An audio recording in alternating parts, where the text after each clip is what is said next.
मेरी बात बन गई है तेरी बात करते करते।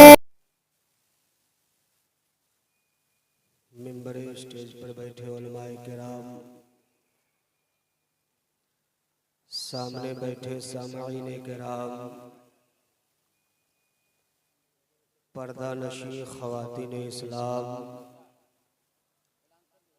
अस्सलामु अलैकुम व रहमतुल्लाहि व बरकातुहू।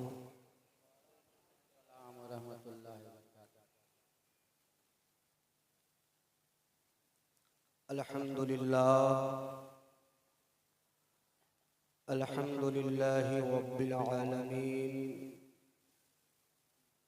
वल आक़िबतु लिल मुत्तक़ीन वस्सलातु वस्सलामु अला मन काना नबिय्यन व आदमु बैनल माइ वत्तीन व अला आलिहि व अस्हाबिहि अजमईन, अम्मा बाद, फ़अऊज़ु बिल्लाहि मिनश शैतानिर रजीम, बिस्मिल्लाहिर रहमानिर रहीम। क़ाल अल्लाहु तबारक व तआला फ़िल क़ुरानिल मजीद वल फ़ुरक़ानिल हमीद, इहदिनस सिरातल मुस्तक़ीम। आमन्तु बिल्लाहि सदक़ल्लाहुल अज़ीम व बल्लगना रसूलुहुन नबियुल अमीनुल करीम व नहनु अला ज़ालिका लमिनश शाहिदीना वश्शाकिरीना वल्हम्दुलिल्लाहि रब्बिल आलमीन। आइए हमारा कुछ अर्ज़ो मारूफ़ से पेशतर आक़ाए नामदार मदनी ताजदार दोनों आलम के मालिको मुख्तार सैयद अबरार व अख़यार नाइबे परवरदिगार हुज़ूर अहमद मुज्तबा मुहम्मद मुस्तफ़ा सल्लल्लाहु तआला अलैहि वसल्लम की बारगाहे बेकस पनाह में झूम झूम कर हदे दुरूद पेश करे और पढ़े अल्लाहुम्मा सल्ली अला सय्यिदना व शफ़ीना व नबियना व मौलाना मलजाना मुहम्मदिन बारिक वसल्लम सल्लु अलैहि सलातु व सलामुन अलैका या रसूलल्लाह सल्लल्लाहु तआला अलैहि वसल्लम। रफ़ीक़ान गिरामी, मैं जो कुछ भी आपके सामने बयान कर रहा हूँ, यह बातें आपको दुनिया में काम आए न आए, आखिरत में जरूर काम आएगी। एक है असल, एक है नकल, एक है असली, एक है नकली। एक है असली मुसलमान, एक है नकली मुसलमान। एक है असली ईमान, एक है नकली ईमान। इस ज़माने में लोग गुनाह पे गुनाह करते जा रहे हैं, मगर उन्हें एहसास तक नहीं कि मैं क्या से क्या करता जा रहा हूँ। हमने ये समझ लिया है कि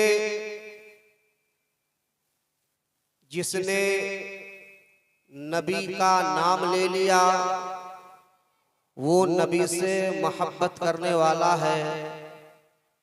हमारे ज़हन में यह बात बिठा दी गई है कि जिसने नबी का नारा लगा दिया वो नबी से मोहब्बत करने वाला है।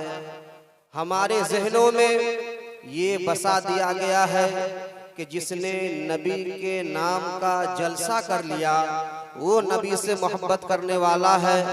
हमारे ज़हनों में, हमारे समाज में, हमारे मुआशरे में यह बातें लोगों को बता दी गई हैं कि जो नबी का नाम ले ले, नबी के नाम का नारा लगा दे, नबी का जलसा सजा दे, नबी का जुलूस निकाल दे, वो नबी से मोहब्बत करने वाला है। कौन मोहब्बत करता है? आइए, आपका अपना दावा है, हम आइए जरा पूछते हैं कि ये तो आप दावा करते हैं कि हम नबी से मोहब्बत करते हैं, हमने फला काम कर लिया है, ये नबी से मोहब्बत होने की दलील है। हमने जलसा सजा लिया है, ये नबी से मोहब्बत होने की दलील है। हमने नबी का नाम ले लिया है, ये नबी से मोहब्बत होने की दलील है। गर्जे के आप जो भी काम करते जा रहे हैं, आपका ये दावा है कि ये हम नबी की मोहब्बत में कर रहे हैं। आइए जरा उनसे पूछते हैं, आप जिनसे मोहब्बत कर रहे हैं, आइए नबी की बारगाह में चलते हैं। नबी क्या इरशाद फरमाते हैं? नबी किसे कह रहे हैं कि आओ जरा गौर करो, नबी क्या इरशाद फरमा रहे हैं? नबी इनके बारे में कह रहे हैं कि वो शख्स मुझसे मोहब्बत करने वाला है। आका इरशाद फरमाते हैं कि जिसने मेरी सुन्नत से मोहब्बत किया उसने मुझसे मोहब्बत किया, और जिसने मुझसे मोहब्बत किया वो मेरे साथ जन्नत में दाखिल हो जाएगा। भला बताओ मुसलमानों, नबी की सुन्नत क्या है? नबी की सुन्नत यह है कि हमारे चेहरे पे दाढ़ी हो और आप सुनते हैं कि नबी का नाम लेना, यह नबी की सुन्नत नहीं है। नबी का जलसा सजाना, यह नबी की सुन्नत नहीं है। नबी का नारा लगाना, यह नबी की सुन्नत नहीं है। बल्कि नबी की सुन्नत यह है कि जिसके चेहरे पे दाढ़ी है, जिसके चेहरे पे दाढ़ी है, वो नबी से मोहब्बत कर रहा है। और जो नबी से मोहब्बत करता है, नबी खुद फरमाते हैं वो हमारे साथ जन्नत। सुभान अल्लाह। इसलिए मुसलमानों, नबी से मोहब्बत कौन करता है अपने जहन में बिठाओ।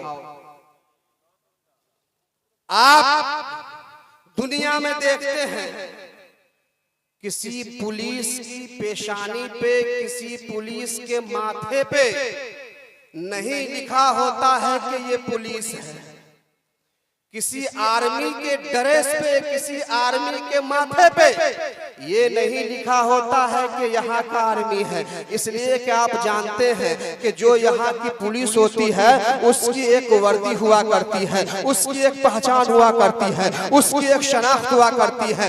लोग वर्दी देखकर पहचान जाते हैं कि ये पुलिस वाले हैं, लोग कपड़े देखकर पहचान जाते हैं कि ये फौजी वाले हैं। कहीं लिखा हुआ नहीं होता है। इसलिए मुसलमान आपको यहाँ से जाना है और कब्र में जाना है। जब आप कब्र में जाएंगे तो फरिश्ते कैसे पहचानेंगे कि ये नबी का गुलाम है?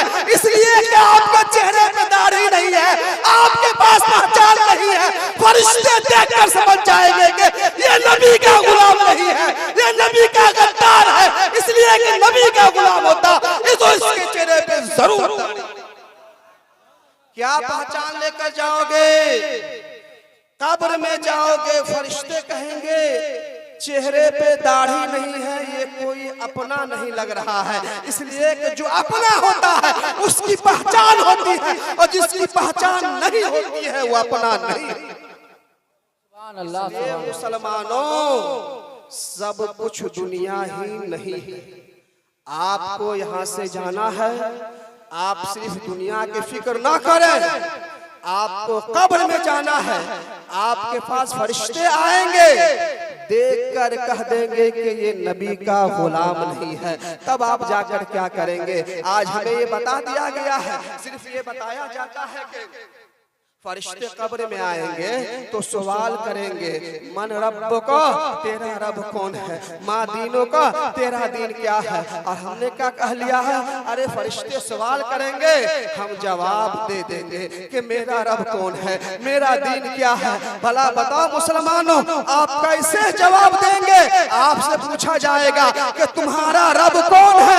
आप क्या समझते हैं? हम कह देंगे मेरा रब अल्लाह है। अरे तुम अल्लाह को जानते हो, अल्लाह को पहचानते हो? अरे दुनिया में अल्लाह के घर से आवाज आती रही है, कभी अल्लाह के घर गए नहीं। जो जिसको पहचानता है उसके घर जाता है। अजान हो रही है, मुअज्जिन बुला रहा है, अल्लाहु अकबर, अल्लाहु अकबर। अजान का जवाब दे देते हैं, मुंह से जवाब देते हैं, मगर अल्लाह के घर जाते नहीं है। भला बताओ मुसलमानों, जो दुनिया में अल्लाह का घर कभी देखा नहीं है, अल्लाह के घर में जाता नहीं है, अल्लाह के घर में बुलाया जाता है, वो जाता नहीं है, वो कैसे अल्लाह को पहचानेगा? अल्लाह को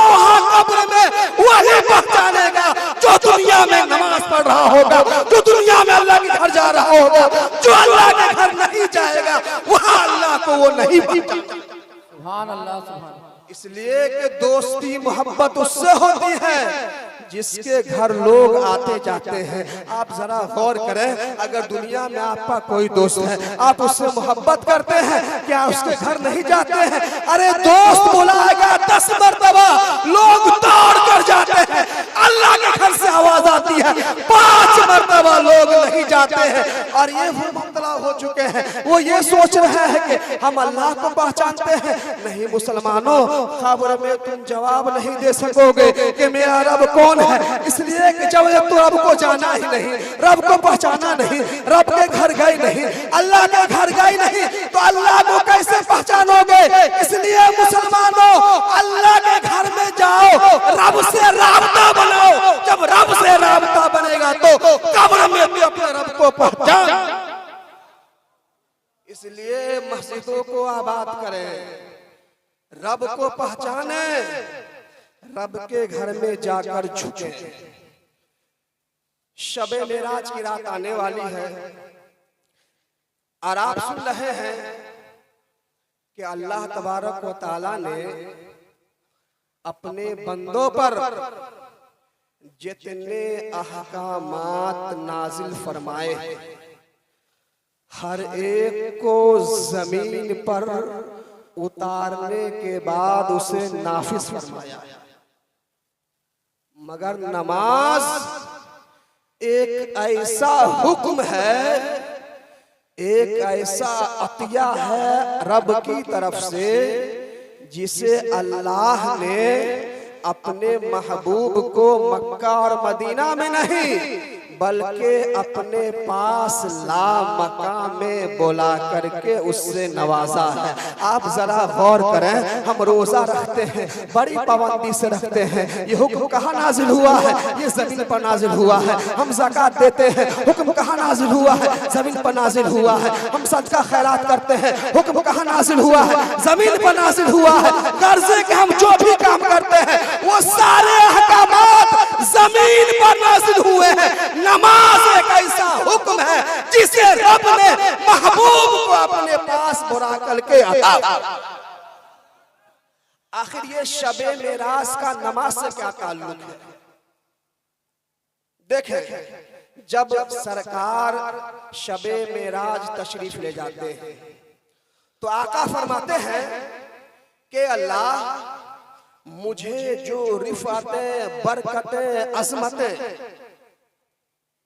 तुम्हारे पास आने से हासिल हुई है, जो मुझे रिफातें, बरकतें शबे मेराज में हासिल हुई है, मैं ये चाहता हूं कि इसमें का कुछ हिस्सा इन्हीं रिफातों में से, बरकतों में से, अज़मतों में से कुछ हिस्सा मेरी उम्मत को भी मिल जाए। तो अल्लाह ने फरमाया, महबूब मदीने पाक जमीन से ला मकान में आना ये आपकी मेराज है, और आपकी उम्मत का सजदे में जाना ये उनकी मेराज है। तो जो लोग चाहते हैं कि अल्लाह तबारक व ताला ने अपने महबूब को मेराज की रात में क्या क्या रिफतें अता फरमाई हैं, क्या क्या बरकत उन्हें मिली है, उनको क्या अज़मत मिली है, उनको क्या रिफत मिली है, अगर वो ये चाहते हैं कि हमें उन रिफतों में से, हमें उन बरकतों में से, हमें उन अज़मतों में से कुछ हिस्सा हासिल हो जाए, तो उसे चाहिए कि पक्का नमाजी। नबी पाक कहाँ तशरीफ ले गए? नबी पाक तशरीफ ले गए ला मकाम। अच्छा, जब सहाबा कराम ने नबी से पूछा, या रसूल अल्लाह, अल्लाह का बंदा अल्लाह के सबसे करीब कब होता है? हमें क्या बताया गया है कि नारा लगाते रहो, जुलूस मनाते रहो, जलसा करते रहो, अल्लाह तुमसे करीब हो जाएगा। लेकिन सहाबा कराम इरशाद फरमाते हैं, या रसूल अल्लाह, अल्लाह अपने बंदों के सबसे ज्यादा करीब कब होता है? तो नबी पाक इरशाद फरमाते हैं कि जब अल्लाह का बंदा सजदे में होता है तो अल्लाह के सबसे ज्यादा करीब होता है। भला बताओ दोस्तों, जब अल्लाह का तसव्वुर करते हैं तो नीचे से नहीं आता है, दाएं से नहीं नहीं आता है, बाएं से नहीं आता है। अल्लाह का तसव्वुर आता है तो फौक से आता है, ऊपर से आता है, इसलिए कि उसका तसव्वुर ऊपर है, इसलिए कि इसके ऊपर क्या है, सातों आसमान है, आठों जन्नतें हैं, फिर अर्श आज़म है, उसके बाद लामका है। इसलिए अल्लाह का तसव्वुर दाएं बाएं आगे पीछे नीचे से नहीं आता है, बल्कि अल्लाह का तसव्वुर ऊपर से आता है। नबी ने क्या फरमाया है कि जब बंदा सजदे में होता है तो अल्लाह के सबसे ज्यादा करीब होता है। ये बात हमारी अक्ल में नहीं आती है। अरे जब अल्लाह का तसव्वुर ऊपर है, अल्लाह का जलवा ऊपर है, आपको मैं समझाता हूँ कि आप खड़े होते हैं तो छत आपके ऊपर है, तो होना ये चाहिए था कि आदमी जब कयाम में होता है तो छत के ज्यादा करीब होता है, छत से का ज्यादा करीब होता है। जब आदमी रुकू में जाता है तो उससे दूर हो जाता है, जब आदमी सजदे में जाता है तो छत से और दूर हो जाता है। ये बात समझ में नहीं आती है कि जब अल्लाह का तसव्वुर ऊपर से आता है तो होना ये चाहिए था कि जब आदमी नमाज में क़याम करे तो अल्लाह के ज्यादा करीब हो, जब रुकू करे थोड़ी दूरी हो जाए, जब सजदा करे तो ज्यादा दूरी हो जाए। लेकिन नबी ने क्या फरमाया है कि जब बंदा सजदा करता है तो अल्लाह के ज्यादा करीब होता है। इसका मतलब क्या है? इसका मतलब यह है कि देखो नबी पाक इरशाद फरमा रहे हैं, नबी पाक इरशाद फरमा रहे हैं कि देखो जब बंदा नमाज पढ़ता है, जब क़याम करता है तो अल्लाह के करीब होता है, जब रुकू करता है तो अल्लाह के करीब होता है। लेकिन जब सजदे में जाता है अपने आप को गिरा देता है, अपने आप को झुका देता है, अपने सर को अपने पांव को करीब कर देता है, तो रब की रहमत इरशाद फरमाती है, आए बंदे अब तक तुम मेरे करीब थे, जब तुम क़याम में थे तो तुम मेरे करीब थे, जब तुम रुकू में थे तो मेरे करीब थे। आए मेरे बंदे तूने अपने आप को झुका दिया है, तू उससे आगे झुक नहीं जाता है। आए मेरे बंदे लो मैं अब तुम्हारे करीब। इसलिए कि जो झुकता है वो गिरता नहीं है, जो अकड़ता है, जो खड़ा रहता है वो गिर जाता है। नबी पाक इरशाद फरमाते हैं कि भला बताओ ये जो तेज आंधी आती है, तेज तूफान आता है, तेज हवाएं चलती है, तो आपने देखा होगा कल सुबह हो करके रोड जाम हो जाता है, ट्रैफिक जाम हो जाता है। लोग पूछते हैं आखिर वजह क्या है, ये गाड़ी क्यों लगी हुई है, ये ट्रैफिक क्यों जाम हो गया है। लोग कहते हैं रात में तेज आंधी आई थी, तेज हवा आई थी, बड़े बड़े दरख्त गिर गए हैं, इसलिए रोड जाम हो गया है, इसलिए रास्ता बंद हो गया है। भला बताओ मुसलमानों, मैं आपसे एक सवाल करता हूँ, क्या जो हवाएं तेज आती है, जो आंधी आती है, जो तूफान आता है, वो क्या सिर्फ बड़े दरख्तों से गुजरता है, क्या छोटों से नहीं गुजरता है? लेकिन जब आंधी आती है, जब तूफान आता है, जब तेज हवाएं चलती है, तो जो बड़े दरख्त होते हैं, जिनके पास ज्यादा ताकत थी, जिनके पास ज्यादा कुव्वत थी, जो अकड़ कर खड़े हो गए थे, वो गिर जाते हैं। लेकिन हवाएं वहां से भी गुजरती है, जो छोटे दरख्त होते हैं, छोटी पत्तियां होती हैं, जिसे जानवर खाते हैं, हवाएं वहां से गुजरती है, लेकिन वो गिरता नहीं है। आखिर इसमें वजह क्या है? जिसके पास ताकत थी, जो खड़ा हुआ था, वो गिर गया है, जिसके पास ताकत नहीं थी, वो छोटा था, वो गिरा नहीं है। इसकी वजह क्या है? इसकी वजह यह है कि नबी पाक इरशाद फरमाते हैं, छोटे दरख्तों ने एक छोटा सा काम किया है, इसलिए उखड़ा नहीं है, इसलिए बच गया है। वो काम किया है कि छोटे दरख्तों ने देखा है कि जब हवा पश्चिम से आती है तो पूरब झुक जाता है, जब हवा पूरब से आती है तो पश्चिम झुक जाता है, उत्तर से आती है तो दक्षिण झुक जाता है, दक्षिण से आती है तो उत्तर झुक जाता है। छोटे दरख्तों ने एक काम किया है कि झुक गया है, और जो झुकता है कभी गिरता। इसलिए मुसलमानों झुकना सीखो, वक्त ज्यादा है नहीं, इसलिए कुछ बातें मैंने चंद मिनटों में आपको बिल्कुल इख्तिसार के साथ आपके सामने पेश कर दिया। एक बात यह है कि देखो मुसलमानों, हम मुसलमान हैं। इस्लाम कैसे फैला है?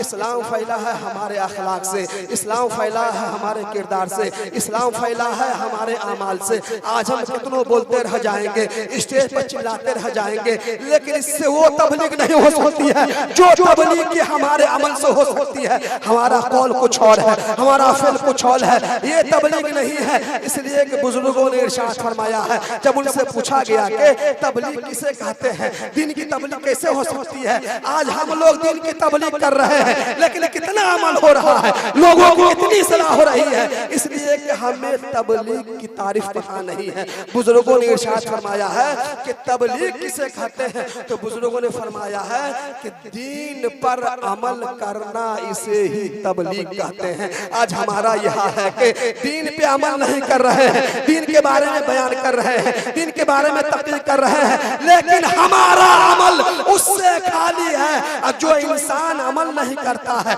वो कभी तबलीग नहीं कर सकता। आज वजह क्या है? पहले के जमाने में मुसलमानों के अमाल को देख करके, मुसलमानों के किरदार को देख करके, मुसलमानों के फेलों को देख करके गैर कौम आकर हाथे चुमा करती थी। आज हमारे वजह से लोग भागते हैं, हमें मार रहे हैं, हमें काट रहे हैं, हमें पीट रहे हैं। वजह क्या है? अरे वही पहले के मुसलमान थे जिन्हें गैर आकर कदमों में गिरा करते थे। आज के मुसलमान हैं जिन्हें गैर काट रहे हैं, गैर पीट रहे हैं। आप देखते नहीं हैं कि वही शख्स है जो ख्वाजा के दरबार में चादर भेज रहा है, और वही शख्स है जो हमसे चादर छीन रहा है। शख्स एक ही है जो मुसलमानों का चादर छीन रहा है और ख्वाजा को चादर भेज रहा है। वजह यह है कि ख्वाजा के आमाल ही ऐसे थे और हमारे आमाल ही ऐसे हैं। अगर हमारे आमाल ख्वाजा की तरह हो जाएंगे तो वही शख्स जो हमसे चादर छीन रहा है, वही शख्स हमारे सर पे चादर डाल। इसलिए दोस्तों, आप मुसलमान हैं, आप मुसलमानों की तरह काम करें। आज शादी ब्याहों में हम डीजे बजाते हैं और ये समझते हैं कि जब तक डीजे 9 बजे शादी होगी नहीं। बड़ा बता मुसलमानों, आप अल्लाह का नाम लेते हैं, आप नबी का नाम लेते हैं। अगर मदरसे के लिए चंदा मांगा जाए तो कहते हैं 50 रुपया बहुत है, 100 रुपया बहुत है। अगर इमाम साहब को बुला लिया जाए मिलाद पढ़ाने के लिए, फातिहा करने के लिए, तो उससे 100-200 देकर काम चला लेते हैं। लेकिन जब डीजे बजाना होता है, जब गाना बजाना होता है, जब नाचना होता है, तो हजारों हजार खर्च करते हैं। ये मुसलमानों का काम नहीं है, इसलिए कि ये मुसलमान गुनाह नहीं करते हैं। जो मुसलमान होता है वो अल्लाह की बात मानता है, वो रसूल की बात मानता है, वो किसी शैतान की बात नहीं मानता है। इसलिए विद्यापति ब्लॉक में अल्हम्दुलिल्लाह तकरीबन हर पंचायत में ये मीटिंग हो चुकी है, ये बैठक हो चुकी है कि विद्यापति ब्लॉक के मुसलमान अपने यहाँ जो शादियां होंगी उसमें डीजे नहीं बजाएंगे, उसमें गाने नहीं बजाएंगे। और अल्हम्दुलिल्लाह इसके और भी कुछ खूबियां हैं, इसके और भी कुछ फॉर्मूला है, इंशाअल्लाह आपको बताया जाएगा। और आप मुसलमान हैं, आप इसमें अमल करें। इसलिए कि मेरा दावा है कि मुसलमानों, आज जो तुम सताए जा रहे हो, आज जो तुम बसाए जा रहे हो, आज जो तुम पीटे जा रहे हो, आज जो तुम लात मारे जा रहे हो, वजह यह है कि तुम्हारा काम मुसलमान की तरह नहीं है। अपने काम को मुसलमान की तरह कर लो, गैर कौम भी तुम्हारे हाथ आकर चूमेगी, तुम्हारे पांव पे आकर गिरेंगे। यही तबलीग है। आप दीन पर अमल करते रहे, तबलीग होती रहेगी। तकरीर बहुत हुआ करती है, नाथानी बहुत हुआ करती है, मगर कितना अमल होता है? इसलिए अमल नहीं होता है कि हम दीन पर अमल नहीं करते हैं। ये हमारे मौलाना शाह साहब क़िबला है, आप ये जानते हैं। आप ये ना देखें कि कौन कितना बड़ा है, कौन कितना पढ़ा लिखा है, इसलिए कि अल्लाह तबारक व तआला जिसको महबूब रखता है, जिसको अपने करीब रखता है, उसे दीन का सच्चा खादिम बना देता है। आज आप देख रहे हैं ये बिद्दा पलौकों की बात नहीं है, बल्कि पूरे जिला समस्तीपुर की बात है। मौलाना शाह साहब के जहन में, इनके दिल में एक दर्द है कि हमारी कौम कहाँ भटक रही है, हमारी कौम कहाँ जा रही है। इन्हें ये एहसास हो रहा है और अल्हम्दुलिल्लाह इनकी कोशिश से इनकी एक पूरी टीम है, ये लग रही है कि हमारे मुसलमान सच्चे मुसलमान बन जाए, पक्के मुसलमान बन जाए। अल्लाह तबारक व तआला से दुआ है कि अल्लाह तबारक व तआला हम तमाम मुसलमानों को दीन इस्लाम, मजहब इस्लाम पर अमल करने की तौफीक अता फरमाए। व मा अलैना इल्लल बलाग। अस्सलामु अलैकुम।